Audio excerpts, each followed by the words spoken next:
Anatole Chouard, que je fais monter sur scène. Un grand applaudissement pour lui. Viens ici qu'on te voit.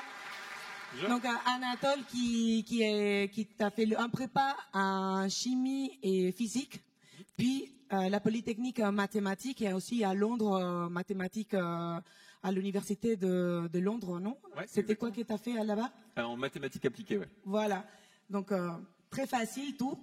Et donc, toi aujourd'hui, tu es à ton compte et tu es conférencier. Et l'année dernière, on avait Thomas Durand et je dis qu'il était divulgateur scientifique. Et j'ai appris ça dans les photos parce qu'il me regardait comme ça.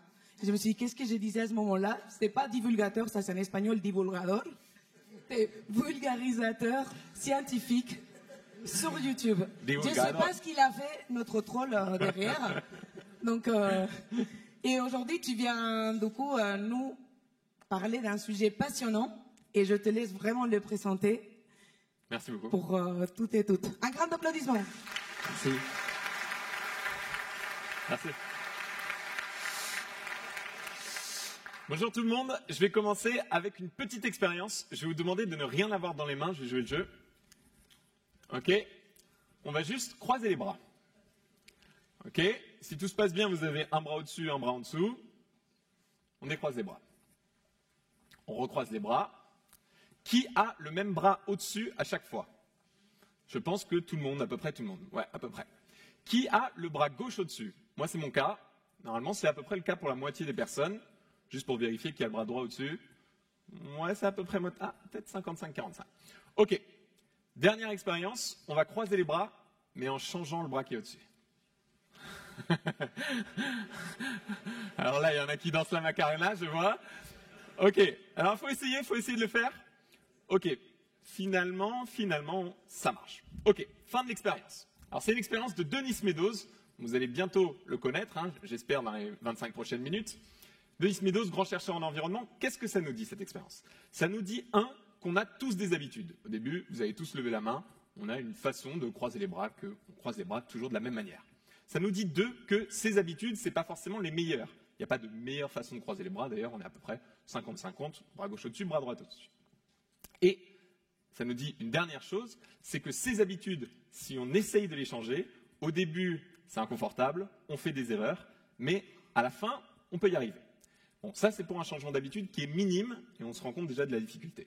On va regarder aujourd'hui le rapport Meadows, donc un rapport qui remet en doute et en place plein de choses qui remet vraiment en question, voilà, c'est ce que je cherchais, des changements individuels, des changements d'entreprise, de société. Donc voilà, on va voir si c'est possible, mais en tout cas, on sait que c'est titanesque. C'est parti. Alors, donc la grande question, c'est quel monde en 2100? Donc là, on se dit, wow, qu'est-ce que c'est que ce truc? Donc, comment on va y arriver? C'est donc quel monde pour le futur? Et pour ça, on va regarder dans le passé. Donc, on est en 1968. Voilà, je vous ai mis un petit peu l'ambiance de l'époque. Il y a Woodstock qui arrive l'année prochaine. Et en fait, les chocs pétroliers ne sont pas encore arrivés, 73, 79. Et à cette époque où la croissance se porte bien, 7% de croissance au niveau mondial, voilà, énergie fossile en masse, il n'y a personne qui se pose la question, est-ce que c'est possible en fait? Est-ce qu'on va dépasser certaines limites? Et il y a quand même un groupe, voilà, un groupe, c'est le Club de Rome, qui est basé en Suisse, on ne sait pas pourquoi. Donc ce sont des scientifiques, des industriels, des économistes, et leur but c'est de comprendre les conséquences pour le futur de notre mode de vie actuel. Donc c'est vraiment, ils sont en avance sur la société de l'époque et ils se disent, bon bah, on va contacter une équipe de chercheurs et cette équipe, c'est donc celle-ci. Donc c'est des scientifiques du MIT. Vous avez les deux stars, c'est le couple, donc vous avez Denis Meadows en chemise blanche et Donella Meadows. Donc Donella Meadows, c'est celle qui écrit le rapport. Denis Meadows, c'est le directeur principal. Vous voyez qu'il y en a un qui est quand même un peu plus vieux que les autres, c'est Jay Forrester. Donc en fait, c'est le codeur du groupe.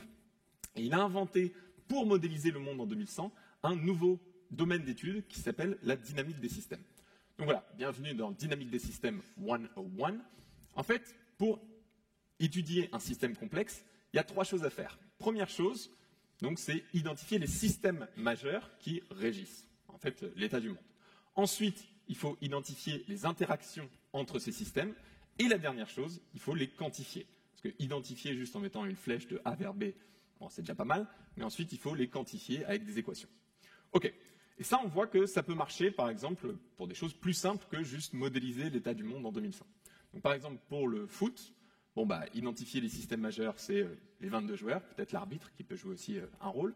Ensuite, quand identifier les interactions, bon, bah, entre deux joueurs, on peut avoir une passe, un centre, un but, on peut avoir une simulation, des choses comme ça. Et en numéro 3, quantifier ça, parce que tous les joueurs ne sont pas pareils, il y en a des grands, des petits, des rapides, des forts, des nuls. OK, donc ça c'est pour le foot. Mais pour modéliser l'état du monde en 2100, on se rend compte que ça va être quand même plus compliqué. Donc voilà, ça s'appelle World 3, leur système, ça ressemble à ça, et on va essayer de le comprendre un peu plus en détail, parce que là on ne comprend rien. OK, donc déjà il faut identifier les systèmes majeurs, donc pour vivre ou juste pour survivre. Bon, on pense à quoi? Première chose, déjà, le système alimentaire. Bon, ça, OK, il va falloir l'étudier. Mais il y en a 4 autres. Le deuxième, c'est le système industriel, le nombre de biens qu'on a par personne, les services, etc. Ensuite, on a la population, ça va nous intéresser, combien on va être jusqu'en 2100. On a les niveaux de pollution. Alors, sur les niveaux de pollution, il faut savoir que, donc là, quand il commence le rapport en 1968, l'impact de l'homme sur le changement climatique n'est pas encore clairement identifié. Donc là, les niveaux de pollution, ils sont regroupés en une seule entité qu'on appelle pollution. Là, c'est plutôt sur la qualité des sols, de l'air, de l'eau, etc. Et ensuite, vous allez avoir quelque chose qui est très important et dont on ne parlait pas du tout, pas assez en tout cas à l'époque, les ressources qui divisent en 2 parties, les ressources renouvelables et les non renouvelables. OK, on a identifié les 5 systèmes. Deuxième étape, on est parti, on identifie leurs interactions. Les interactions au sein de chaque système et les interactions entre chaque système. Donc, on va expliquer tout ça. On va commencer par vraiment l'exemple le plus simple. Vous allez voir, c'est vraiment très simple. Après, ça se complique. OK, sur la population, qu'est-ce qui fait augmenter la population? Bon, bah, le nombre de naissances. OK, je vous apprends rien. Et en fait, c'est ce qu'on appelle une boucle de rétroaction positive. C'est-à-dire qu'une naissance en plus, bon, bah, la population fait plus 1. Et ensuite, quand il y a plus de gens sur Terre, ben, il va y avoir plus de naissances. OK, donc, boucle de rétroaction positive. Et ensuite, il y a une autre boucle de rétroaction, cette fois-ci négative. Parce que s'il n'y avait que la boucle de rétroaction positive, en fait, le nombre d'habitants sur Terre monterait en flèche. Et donc, il y a aussi le nombre de décès, c'est-à-dire que quand une boucle de rétroaction positive, c'est quand quelque chose augmente, ça fait augmenter l'autre chose, qui ensuite rediminue la première chose. Ça a l'air un peu compliqué, mais c'est juste la population qui augmente, ça fait augmenter le nombre de décès, et ça fait donc baisser la population. Donc là, on se dit, bon, ok, c'est pas, ça ne nous apprend pas grand-chose ici, mais on voit déjà qu'il y a 2 facteurs qui vont être importants. D'un côté, la fertilité, de l'autre, l'espérance de vie. Et là, on commence à comprendre qu'il va y avoir des interactions entre d'autres systèmes. Par exemple, la pollution, ça peut jouer sur ces 2 choses. Et là, on va comprendre plus de choses à partir de là. Donc voilà, ça c'est pour le système population. On peut faire la même chose pour d'autres. Mais juste avant de passer à l'autre, je voulais juste vous dire, voilà, je n'ai rien inventé, hein. Je n'ai rien simplifié. Ça, c'était ce que je vous ai montré. Ça, c'est dans le rapport. C'est exactement la même chose, hein. Je simplifie un petit peu, mais pas à outrance, hein. Ensuite, on peut regarder sur le nombre de machines. Alors, de la même chose, il va y avoir des boucles de rétroaction positives, d'autres qui vont être négatives. Positif, ça ne veut pas dire que c'est bien pour l'humanité, hein, c'est juste que ça va augmenter la chose qu'on étudie. Donc là, le nombre de machines, une boucle de rétroaction positive, plus on a de machines, plus on peut produire. Plus on peut produire, plus on peut faire une partie de ces investissements pour réinvestir dans le nombre de machines. Donc là, ça fait une boucle de rétroaction positive, ça augmente le nombre de machines. Et il y a aussi une boucle de rétroaction négative, parce qu'en fait, plus on a de machines, plus il y en a qui cassent, ce qui diminue le nombre de machines. OK, donc là, on comprend aussi, de la même manière, qu'il va y avoir 2 choses très importantes à étudier, le taux d'investissement et le temps de vie moyen du capital. Donc voilà, ça, je vous ai fait les exemples pour 2, population et machines, mais on voit qu'il y en a 5 en tout. Et en fait, c'est vraiment, là, on a regardé les interactions au sein de chaque système, mais il faut regarder les interactions entre les systèmes. Je vais citer le rapport. Donc encore une fois, le rapport, là, j'ai rien modifié au rapport, je vous le montre juste pour la preuve. Donc les interactions maintenant entre les systèmes. La population ne peut croître sans nourriture. La production alimentaire, donc la nourriture, c'est augmenté par la croissance du capital. Plus de capital, ça nécessite plus de ressources. Les ressources rejetées deviennent de la pollution. Et la pollution interfère avec la croissance de la population et de la nourriture. Donc là, on se dit, OK, on a commencé à peu près à identifier. Et donc, si on revient maintenant sur ce schéma qu'on ne comprenait pas, en fait, si on zoome et qu'on lit, en fait, on retrouve bien les 5 systèmes. Système alimentaire, industriel, population, pollution et ressources. Et on voit bien les interactions au sein de chaque système et des flèches qui sont encore pas colorées, les interactions entre les systèmes. Ok, donc là, on les a identifiés. Et maintenant, il faut quantifier. Quantifier, donc mettre des équations sur chacune de ces flèches. Ça, c'est quelque chose de très compliqué. Donc, ce qu'ils font, c'est qu'ils vont voir des experts sur chacun de ces domaines pour essayer d'aller au mieux sur leurs équations. Ok. Par contre, il y a quelques limites. Il y en a 2 principales. Enfin, en fait, une qui est la conséquence de l'autre. La première chose, c'est que les ordinateurs de l'époque ressemblaient à peu près à ça. Donc voilà, ce n'était pas les plus puissants. Donc quand on a tout ce système mondial et qu'on veut juste appuyer sur Play pour voir jusqu'à 2100 où vont être les ressources, la population, etc., c'est plus compliqué. Donc ils doivent faire des concessions, des compromis. Donc par exemple, au lieu d'avoir des ressources par pays ou par région du monde, en fait, on n'a que des moyennes globales. Donc ça, c'est quand même assez limitant parce que voilà, on sait que des pays ont différentes ressources, différentes populations. Voilà, on fait juste une moyenne mondiale. Et maintenant, on arrive donc à ce qu'on veut tous, savoir le résultat. Alors, juste avant de montrer les résultats, je précise que ce n'est pas une prédiction pour 2100, c'est vraiment un modèle. Donc le modèle peut avoir des failles, on a discuté des limites, mais ce qui importe ici, ce n'est pas de savoir combien on sera en 2056, non, c'est pas ça, c'est juste de voir la forme des courbes et les interactions principales qui vont régir le monde jusqu'en 2100. Ok, donc leur graphique, il ressemble à ça. On ne comprend pas grand-chose, on va le pimper un tout petit peu. Voilà, on va faire avec des couleurs et on va expliquer un petit peu. Ok, donc en rouge, vous avez les ressources, en bleu clair, la production par personne, en orange, nourriture par personne, vert, pollution, bleu foncé, population. Ok, qu'est-ce qu'on voit? Donc on a de 1900 jusqu'à 2100. On voit qu'au début, donc de 1900 jusqu'à 1972, ce n'est pas des modélisations, c'est juste ils ont ploté l'état actuel du monde et le passé. Et de 1972 jusqu'en 2100, là c'est un modèle. Ok, qu'est-ce qu'on voit? Qu'au début tout se passe bien. C'est-à-dire qu'en orange et en bleu clair, vous avez la nourriture et la production par personne qui augmentent. Et ça fait augmenter la population en bleu foncé. Ok. Mais ensuite, vous voyez que ça se passe moins bien. Pourquoi? 2 raisons principales. C'est qu'il y a 2 sous-produits à ça. C'est que la pollution augmente et qu'il y a le nombre de ressources qui diminue. Et là, en conséquence, un peu plus tard, d'abord on va avoir la nourriture et la production par personne qui diminuent. Et un peu plus tard, parce que parfois il y a aussi des effets de seuil, des effets qui ne sont pas tout à fait linéaires, qui sont bien dans les équations, on a la population mondiale qui diminue assez fortement. Donc on a un dépassement des limites et ensuite une sorte d'effondrement. Ok, et ça c'est leur scénario principal si les politiques mondiales par rapport à 1972 bougent pas trop jusqu'en 2100.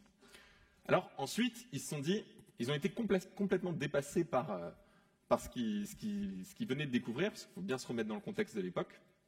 Et donc, ils ont dit, OK, ça c'est notre scénario principal. Maintenant, si on met d'autres hypothèses.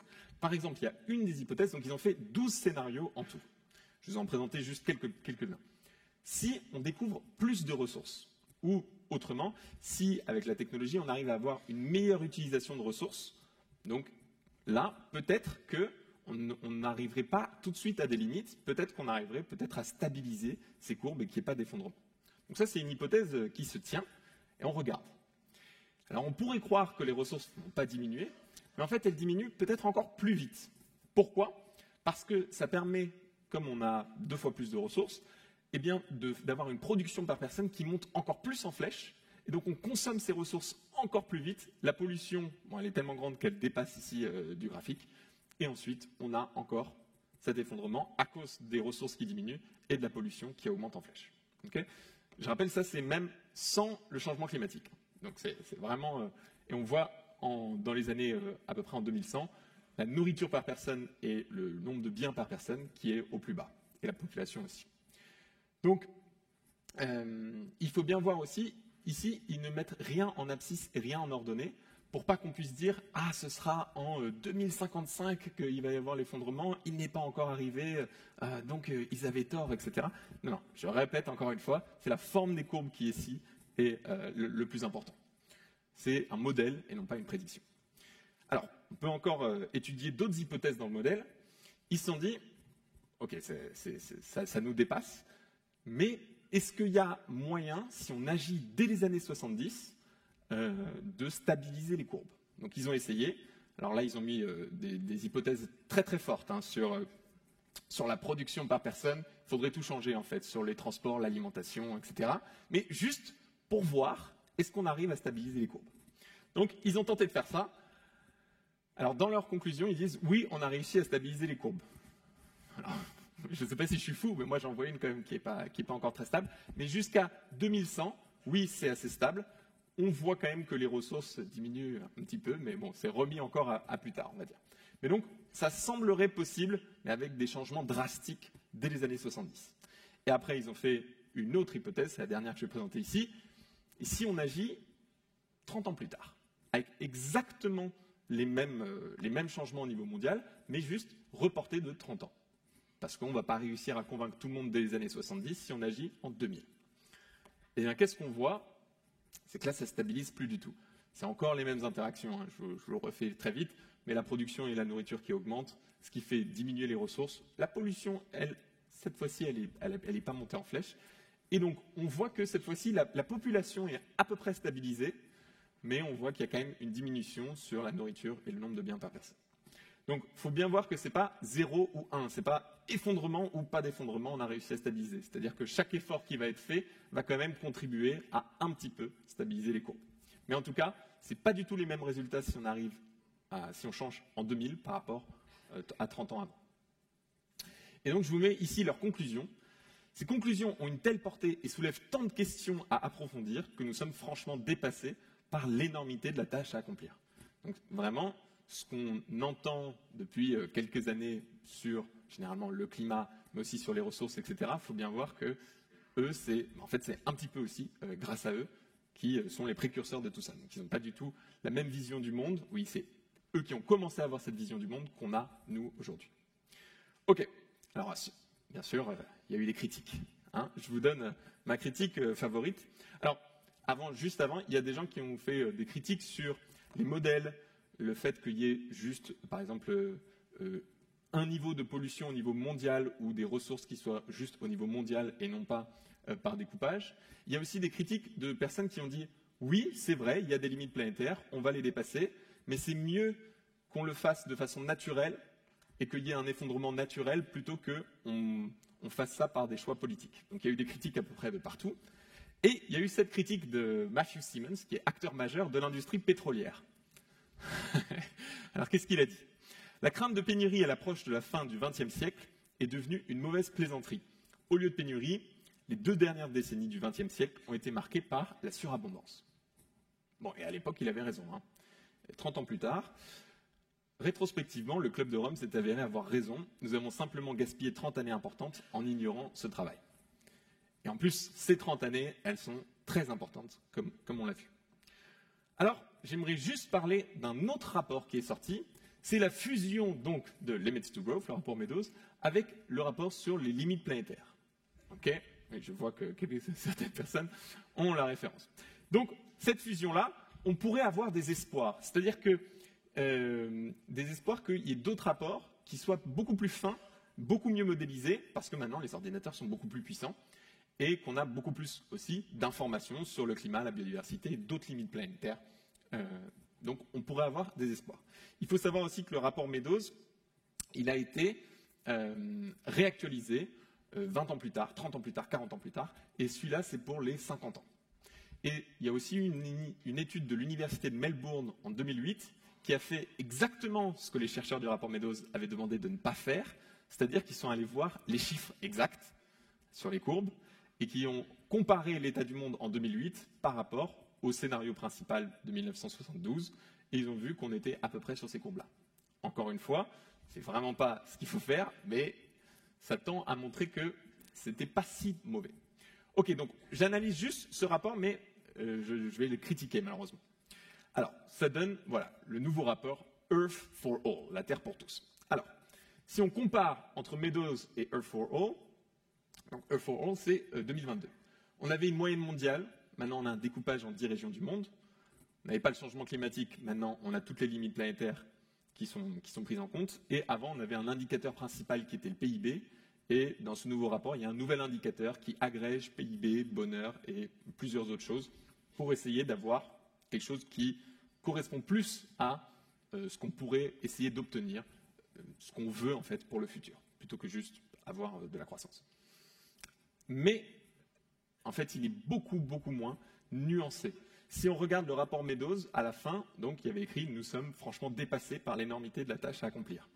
Si on regarde l'introduction du nouveau rapport, nous espérons que ce livre sera un guide de survie du XXIe siècle. Et après, si on regarde leur couverture, il y a écrit « Guide de survie » en majuscule dès la première page de couve. Donc déjà, on voit que ça ne va pas. C'est-à-dire qu'ils essayent de faire, de faire le maximum de buzz. Donc c'est peut-être un rapport qui est symptomatique de la société actuelle. Mais donc, on voit que ça ne va pas. Il y a quelque chose d'autre où on voit que ça ne va pas. C'est que dans Meadows, donc on a dit que c'était bien nuancé, c'était très précis avec 12 scénarios, des hypothèses, etc. Là, dans le nouveau rapport, il n'y en a que 2. Alors, je ne vais pas les étudier ici, mais je vous fais le résumé. Hein. En gros, il y a le paradis et l'enfer. Et donc, voilà, on espère être le guide de survie. Donc, voilà. C'est dommage parce que les intentions étaient vraiment bonnes. On a beaucoup plus de moyens. Donc, on avait le modèle World 3. Maintenant, il y avait le modèle World 4. On s'est dit, oulala, on va apprendre beaucoup d'autres choses. En fait, c'est toujours le rapport Meadows qui est le plus précis, le plus rigoureux. C'est pour ça que j'ai voulu le présenter principalement. Et pour terminer, après je vais faire juste une dernière expérience avec vous quand même, mais juste avant, on va conclure avec les mots des chercheurs du rapport Meadows. Nous espérons que ce rapport servira à intéresser d'autres personnes dans de nombreux domaines d'études et dans de nombreux pays du monde à élever l'horizon spatial et temporel de leurs préoccupations et se joindre à nous pour comprendre et préparer une période de grande transition. Voilà, j'espère que vous allez vous joindre à tout ce mouvement et que vous l'êtes déjà, je pense. Et je vais terminer juste par une expérience. Juste avant, je fais bien sûr ma pub pour la chaîne YouTube. Voilà, si vous voulez des vidéos comme ce que j'ai présenté en conférence sur les limites planétaires, les rapports du GIEC, etc., ça s'appelle Chez Anatole. Et je suis aussi conférencier, donc vous pouvez m'envoyer un mail si vous préférez. Je vais terminer par une expérience encore du fameux Denis Meadows, et c'est très simple, il faut encore ne rien avoir dans les mains. Alors si vous connaissez l'expérience, ne la faites pas, ok? Ça va être très simple, je vais dire 1, 2, 3, clap, et quand je dis clap, je veux que tout le monde clappe, ok? Et le but du jeu, c'est que tout le monde clappe exactement en même temps. Okay? Comme ça, s'il y a quelqu'un qui est en dehors de la salle, il entend un bruit, il se dit qu'est-ce qui se passe? Je vais venir voir la conférence. Bon, elle sera terminée, mais il y en a d'autres pendant toute la journée. Ok, donc c'est très simple. Je vais dire 1, 2, 3, clap. Et quand je dis clap, tout le monde clappe. Vous êtes prêts? 1, 2, 3, clap. Alors, qu'est-ce qui s'est passé? C'était pourtant très clair. Très clair. Je l'ai répété plein de fois. Ce qui s'est passé, c'est que j'ai dit quelque chose qui allait se passer dans le futur, et puis j'ai fait autre chose. Et donc on voit que les paroles, c'est bien beau, mais le plus important, c'est l'action. Aujourd'hui, on a beaucoup parlé. Maintenant, c'est le moment de passer à l'action. Merci beaucoup.